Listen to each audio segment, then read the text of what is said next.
Welcome back to Legacy Gardens. Here is our video on how to make dandelion jelly. First step, of course, is picking dandelions.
Here is our big bowl of dandelions. It takes quite a few dandelions to make dandelion jelly. You need 4 cups of petals. You want to make sure you don't get any of the green into it. The green of the dandelion can cause your jelly to become bitter, so you gotta be careful about not getting that into your petals.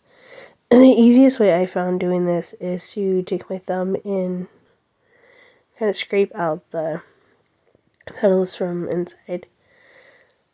And you just keep doing that till you have 4 cups, and you gotta make sure you kind of press it down. You want it kind of compact of those 4 cups.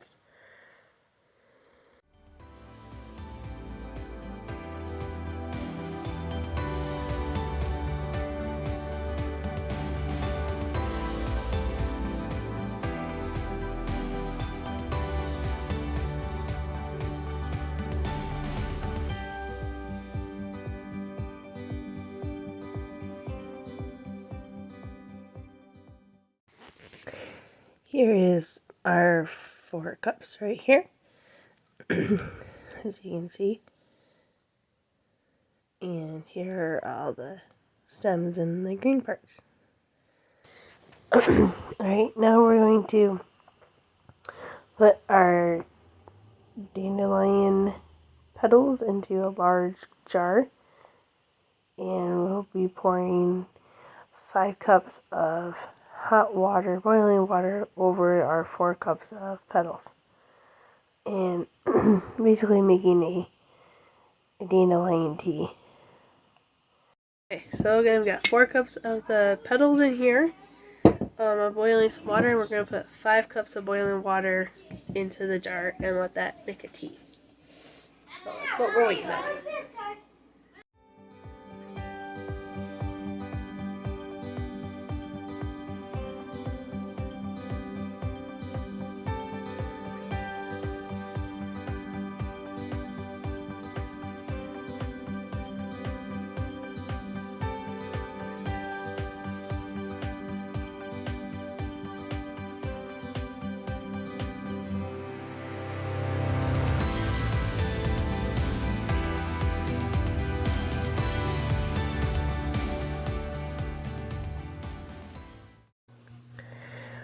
So after you pour the hot water over it, you're going to want to just make sure everything gets pushed down underneath the water and it's starting to seep. So you're just making a tea. We're going to let this seep for 24 hours and let it cool off and put it in the refrigerator. And then we will show you what we do tomorrow. Chad and I found this at Goodwill once. It's made by Ball, and we happened to come across it brand new in the box, never been opened, and it's been a lifesaver. I think especially when I'm doing jellies or tomatoes, I can get the hot stuff off the stove and use the stove to make, especially when I'm making jelly. So the only thing is you know, you gotta make sure you have a rack. And this fits in here, but it also has this port here where you can empty out the water. And this tends to sit on it kind of goofy. So I put this rack in, and then I can put this rack, and it gives it just enough lift where it'll fit stable. So I'm gonna get this done. We're gonna use this to water bath the jars when we're done with the jelly. So I'm gonna go ahead and fill this up with water and get my jars in here so they're sterile. So that's my first job.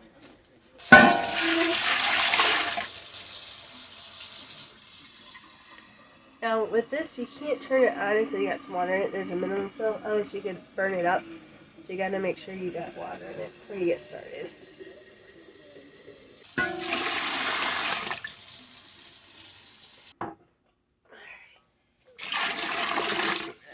So we just gotta get the jars in here still.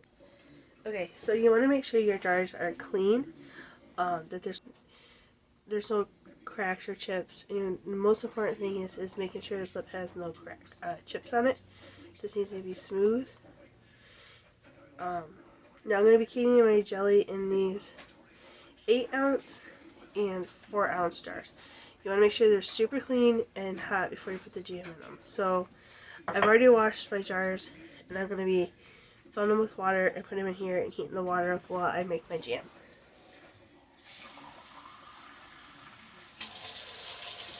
Just like that.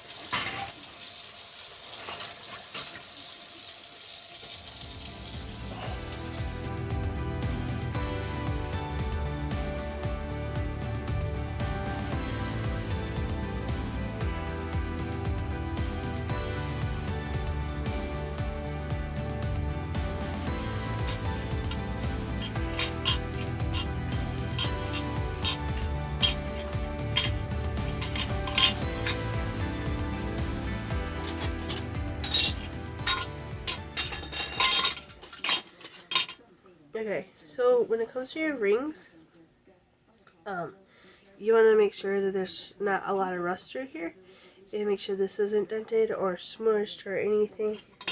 So like this one's okay. This one's okay. Okay, so this one's starting to get rusty, but it should still be okay. Go ahead and wash that.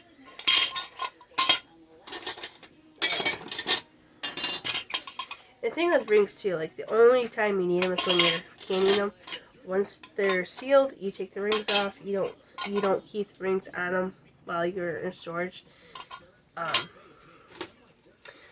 Just due to you get a false seal, and you don't want that. You don't want to get anyone sick. So. Okay. So how I do this is I'm going to go ahead and wash these real quick and then put them in this bowl, and then I will get some hot water going, and then when I got the jars done and we put the lids on, when the jelly's done, we'll put the hot water in here, get them sanitary, and it's all good. Alright.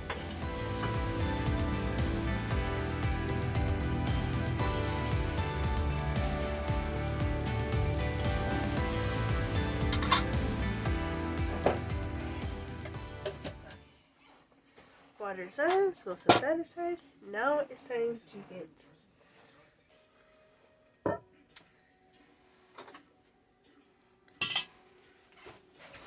okay, so here's our dandelions.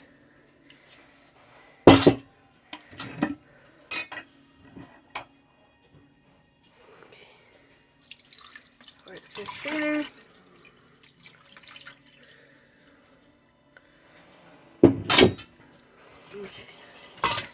Oh no!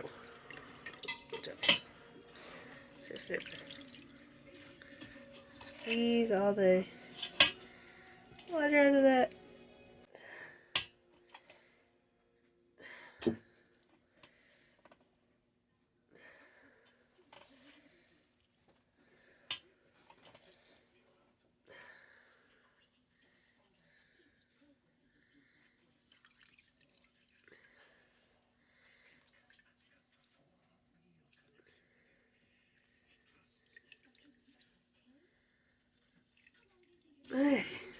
measure all those dandelions into one little wad.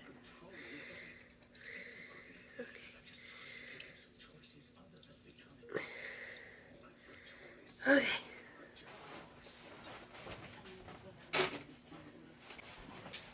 So we get our measuring cup. This one works better, and when you saw me pour the water into that, I had it all over the table. For whatever reason, that one doesn't pour very well. This is my good pourer.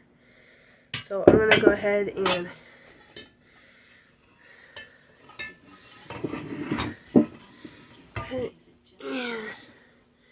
strain this out one more time into the measuring cup. Okay. That's 4 cups right there. Alright, I need to double check my recipe here. Hold on. Alright, so 4.5.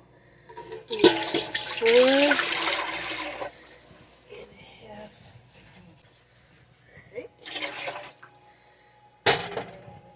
Okay, it's also very important to make sure you read your pectin instructions very carefully. If you don't follow your pectin instructions, it won't come out right. So make sure you read it before you get started to know when to put the pectin in. Whether you use, because there's 2 types of pectin. You can use dried pectin, which is what I'm using, the box kind. So like this is a, Mrs. Wages fruit pectin. It comes in, it's dried. You gotta use this differently than you would use, like there's also a liquid form. They just need to be used differently. So make sure you read your instructions and you know when to put it in and how to put it in. That's very important. Okay, so, and you need the lemon juice, especially for doing the type of jelly. You need the acidicness of the lemon juice to help work with the pectin, so it's important to add that. Because we're using flowers to make jelly, we need the little fruit juice, the lemon juice. Okay, so we'll go ahead and get that in there. Okay, and then I'm going to measure out the sugar before I put the pectin in there, just to make sure it doesn't sit in there too long. The color might look a little dark, that's okay. It might lighten up, and if it doesn't, that's okay. It's just the top of the tea got a little air to it. Sometimes the lemon juice will brighten that up. If not, it'll just be darker colored. It's fine. Let's see, sugar. So we need 8 cups of sugar. So, okay, so I'm gonna open up a new bag of sugar. This makes it easier to make sure I got enough. Yes, jelly uses a lot of sugar, but remember, when you eat jelly, you're not eating the whole jar at once. You're eating, a tablespoon or half a tablespoon at a time. So, it is what it is. Now, if you want to do like a reduced sugar, you'll have to look up and see how doing that. But there is reduced sugar pectins and stuff. I haven't tried them yet. But for our purposes, we'll be using full sugar in the pectin.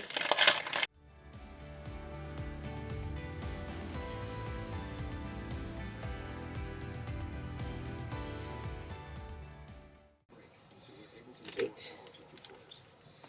Okay.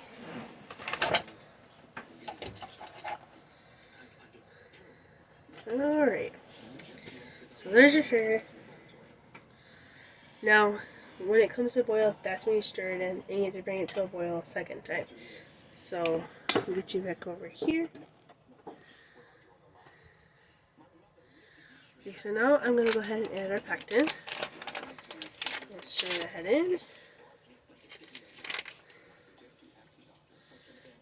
so there's the pectin. Now, pectin comes from fruit. I think they get it from like apples and that, because apples naturally have it. In their, I believe it's in their skin. So, I don't think you're using some weird chemical or whatever. They press to get it from fruit. And yes, you can make jelly without using pectin. I haven't perfected that way, so I just go ahead and use the pectin. Maybe someday I'll get, brave enough and try that someday, but I'm not there yet, so this is what we're doing. So, the other thing you need to remember when making jelly is, especially once you put the sugar in, you cannot stop stirring it because sugar burns really easy, so you got to keep that sugar moving.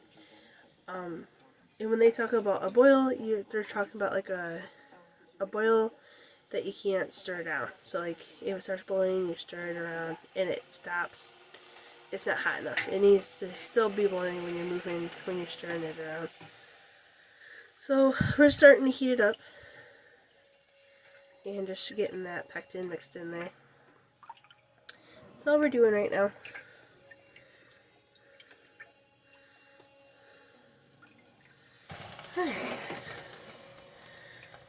Forgot to get also when you're working with hot glass jars or any glass dishes, you gotta make sure you have either hot pot or towel down.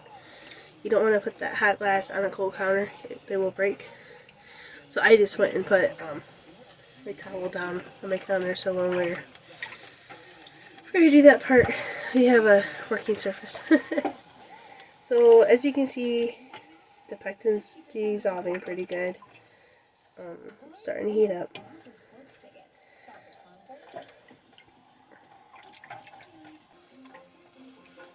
Okay, yeah, right here it says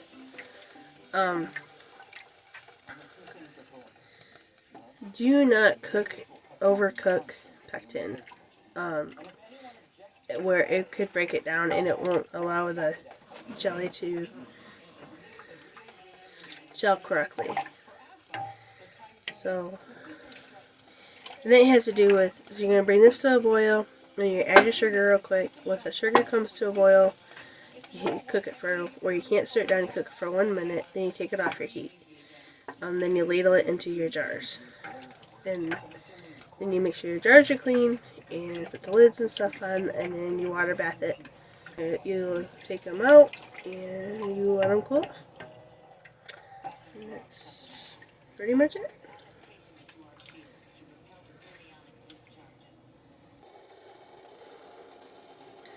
Alright, I'm going to call that good.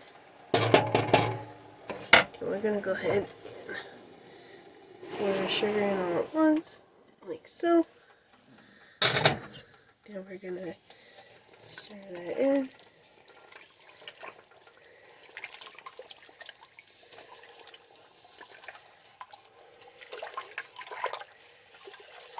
Okay, now from this point on, you really don't want to stop stirring it, because you got all that sugar in there, and it will burn easily if you're not careful. It'll scorch on the bottom. So you want to keep that sugar moving.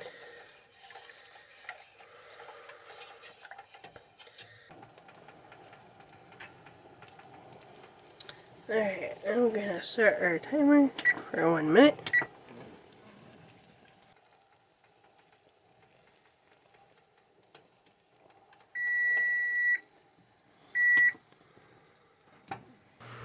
You want to take it right off the heat to stop the cooking, because you want to overcook that pectin.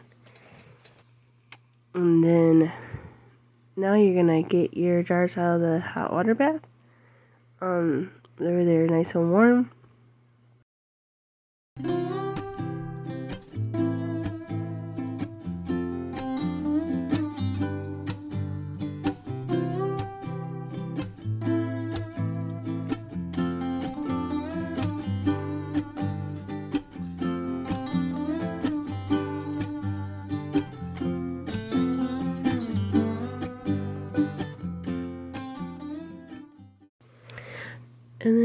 you ladle your hot jelly into your jelly jars. You want to leave about 1/4 of an inch of headspace, which is like from the rim down to where the jelly's at. So you want about 1/4 of an inch headspace. There are tools for that. I used to have one and it got broke and I just never replaced it, so I just eyeball it. It's not necessarily an exact science on that part.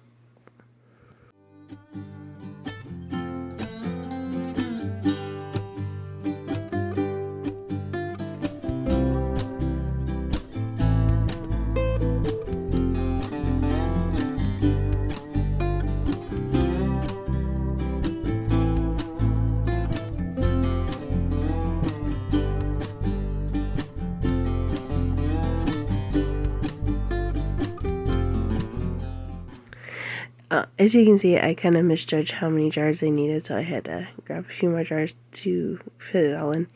Next step is to wipe all the rims off. You can also take your washcloth and dip it into some vinegar to help clean it off. It's not necessary though, I just use the hot water. Then you put your lids and your rings on, and when you tighten your rings, you only want to do it finger tight, so like, you don't want to like reef down on them, you want them just barely closed, so that as the air inside the jars heat up, it can escape. And then when it cools off, it will, the air will condense and it will suck down, and that's how you get your seal. So after you get all your lids and rings on, you are going to go ahead and put them in your water bath.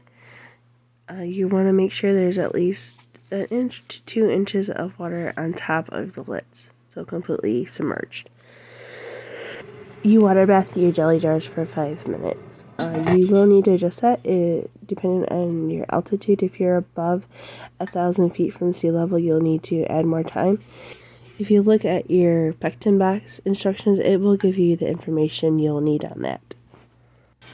Once your time is up, you take the lid off your canner and let it rest for a few minutes, and then you remove your jars and set them on a dry towel, and you'll just let them sit there for 12 to 24 hours. You should, as soon as you bring them out, you should start hearing the pings of the tops of your jars sealing.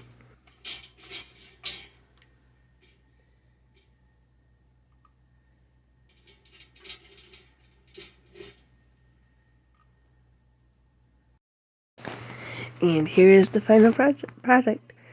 They look great. Don't worry about the water on top of the jars. That will evaporate. You don't want to disturb the jars while the seals are sealing and cooling off.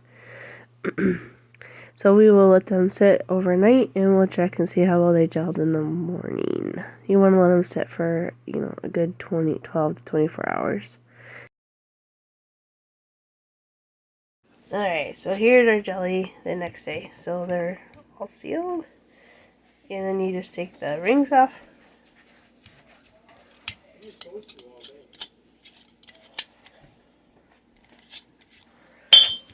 And then make sure it's sealed, you just pull up on the lid. And there you go. The kids already dug into it for breakfast. And it gelled up great. Thank you for joining us, and I hope you enjoyed this video. If you have any questions, just comment below and I'll get back to you. Thanks.